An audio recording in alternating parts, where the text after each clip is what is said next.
Então, rapaziada, vamos lá, a terceira parte da nossa aula.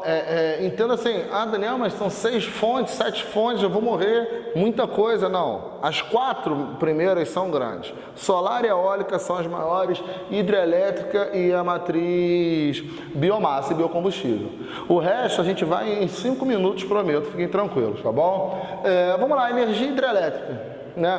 A gente vê a hidrelétrica e é uma parada que está familiarizado com a gente. Brasil hidrelétrica, 14% da energia brasileira vem de hidrelétrica. E reparem que eu falei 14% da energia, não da energia elétrica. Porque quando eu falo da energia, eu estou falando de carro, eu estou falando de indústria. Se eu pego a energia residencial, aí é banho da hidrelétrica. Certo? Bacana, uma energia renovável que o Brasil é destaque. Essas duas que eu vou falar agora, o Brasil é destaque. Tá? Energia hidrelétrica, definição. Energia que vem da onde? Da força da água dos rios. Então, reparem, olha que interessante, ela não vem da água, é da força da água. O que vai acontecer? Você tem o rio bonitinho, certo? Meandrando, lembrem, meandrando, fazendo as curvas, certo? E o homem pega no curso médio, né, ou no curso mais alto do rio, que é onde a água tem mais força, faz um reservatório. Reserva a água e, prende. Quando ele quer gerar, abre o reservatório, a água desce, lá embaixo, turbininha, a força da água movimenta a turbina aciona um gerador de energia elétrica e a água retorna para o curso do rio. Aí você vê assim, nossa Daniel, que lindo, né? Que coisa maravilhosa, vamos lá, vamos para os pontos positivos. Olha que coisa linda a energia hidrelétrica. Ponto positivo, amores, vou usar as aspas pela primeira vez. Energia limpa. Será que é limpa mesmo? Certo, aí vai vir a definição que eu falei lá na primeira aula. Porque eu já vi livro colocando ela como limpa, mas ela solta poluente. Muito menos do que os fósseis, que os combustíveis fósseis. Mas ela gera. Então esse limpa já está entre aspas. Preste atenção. Relaxem, não fiquem nervosos. Daniel, vai cair no Enem. Não vai. Não vai. O cara vai pensar assim, vou fazer uma questão, vou botar energia limpa só para polemizar, aí eu crio uma polêmica danada e perco meu emprego. Claro que não, porra. Tá? Então não vai cair isso, mas entendam que vocês podem ver em algum livro, alguma leitura alternativa, a palavra limpa para energia hidrelétrica.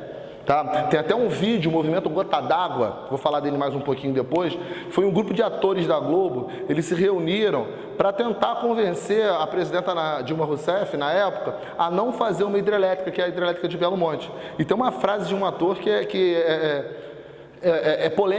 foi polêmica na época, que ele perguntou assim, mas vem cá, quem disse que a energia hidrelétrica é limpa? Um monte de gente disse, e um monte de gente não disse. Tá? Então relaxa que isso é polêmico, beleza? Além de limpa, ela é renovável, certo? Porque ela vai usar a força da água dos rios. Pô, Daniel, mas tem rio que seca. Tem, mas o rio seca porque o homem fez merda, senão não secava. Certo? Ele vai secar por assoreamento, ele vai secar por corte de mata ciliar, vai secar por uma série de motivos, mas todos relacionados ao homem, certo? Então, eu vou botar sim que ela é uma energia renovável, que é uma energia extremamente popular. A esse popular eu quero que vocês saibam que ela é muito popular no Brasil, certo? O Brasil é um dos grandes produtores de energia hidrelétrica no mundo, certo? E ela é barata. Aí eu vou trabalhar de novo com as aspas.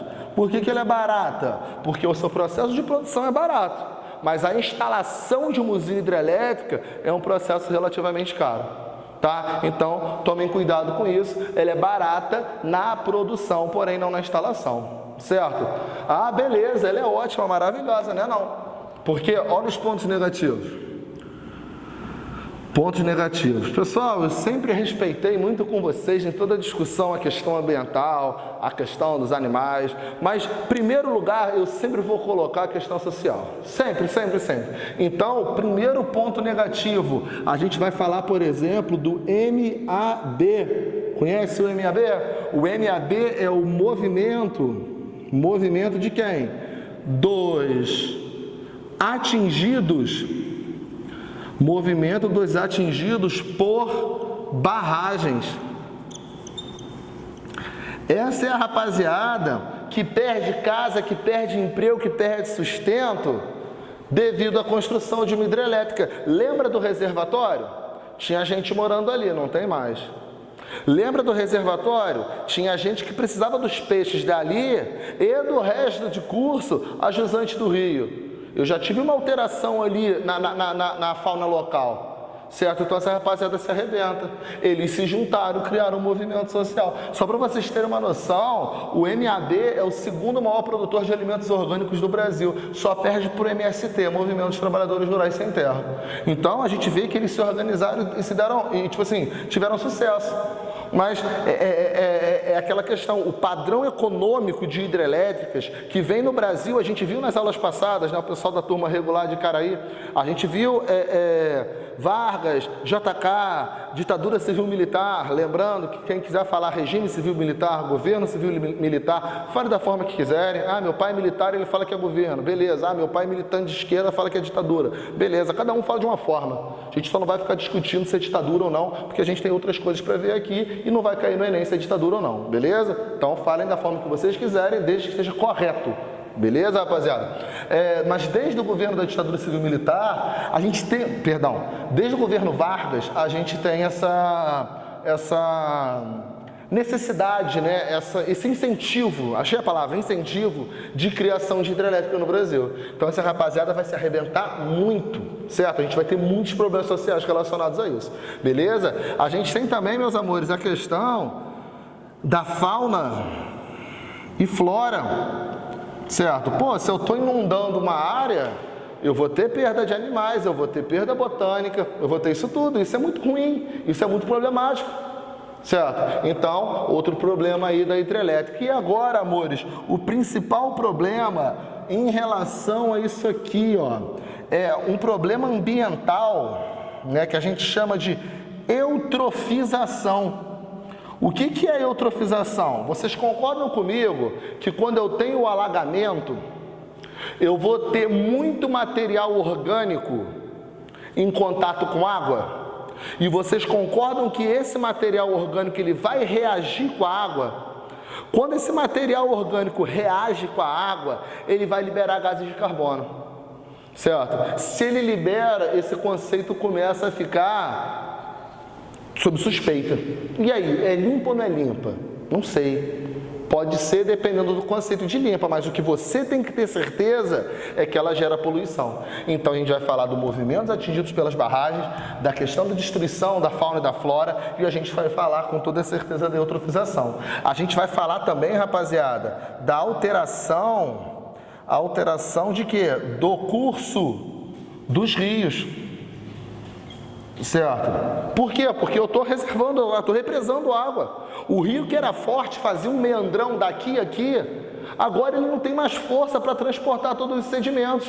Então ele vinha aqui transportando sedimento, não consegue mais, ele bate e volta. Então a água do rio que nascia aqui, vinha até aqui, agora vem até aqui, até aqui, até aqui, e o rio começa a ficar retilinizado. Então eu perco o potencial agrícola, certo? Eu perco o potencial pesqueiro. Então a gente tem alguns problemas que no caso da energia hidrelétrica são um pouquinho mais complicados. E eu tenho também, meus amores, outro problema aqui, que é, claro, a disponibilidade geográfica. Amores, para eu ter energia hidrelétrica, eu tenho que ter grande extensão territorial, senão não vai dar certo. Eu tenho que ter rios caudalosos, rios com muitas águas, certo? E eu tenho que ter rios de planalto. A gente vai ver lá no final do ano, né, quando a gente for trabalhar exclusivamente a hidrografia, que existem rios de planície e rios de planalto.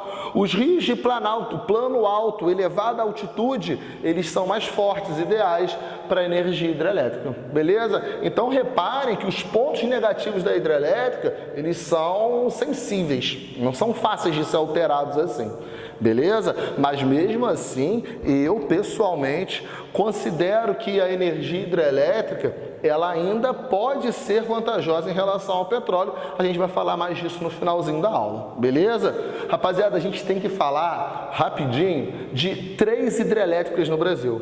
Quando eu falo em Brasil, a gente tem que falar nisso, a gente tem que falar, dar uma importância à usina hidrelétrica de Tucuruí. Certo? Enorme usina hidrelétrica lá na bacia do rio Tocantins, Araguaia. Certo? Essa usina aqui, reparem naquilo que eu falei, ó, olha quando foi construída, no governo civil-militar. Certo? A gente tem essa vocação desde Vargas. Certo? Ela foi construída para quê? Para dar suporte aparato energético aos projetos de mineração, como o projeto Grande Carajás. Extração de bauxita, manganês, minério de ferro. Certo, eu preciso de energia. Lembra? Construção da usina de Tucuruí, a estrada de ferro Grande Carajás e o porto de Itaqui, no Maranhão.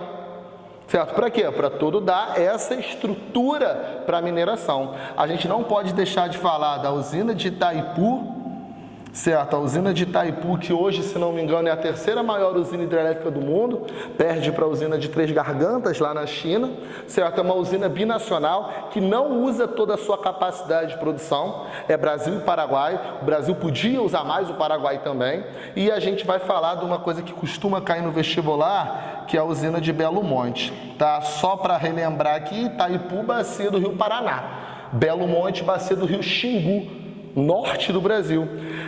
A produção de Belo Monte, né, fez parte de um programa do governo da presidenta Dilma Rousseff, e que era de construir diversas hidrelétricas na região norte do Brasil. E a Belo Monte seria a maior delas. Ia ter uma produção muito grande, certo? Só que ia inundar muitas áreas, certo? Ia ter uma mortalidade de animais, de plantas, ia deixar muita comunidade indígena desabrigada, certo? A população, então, caiu em cima da Dilma. A Dilma sofreu muito por vários motivos que não vem ao caso agora, certo? Mas esse aqui, ela tomou bastante tapa.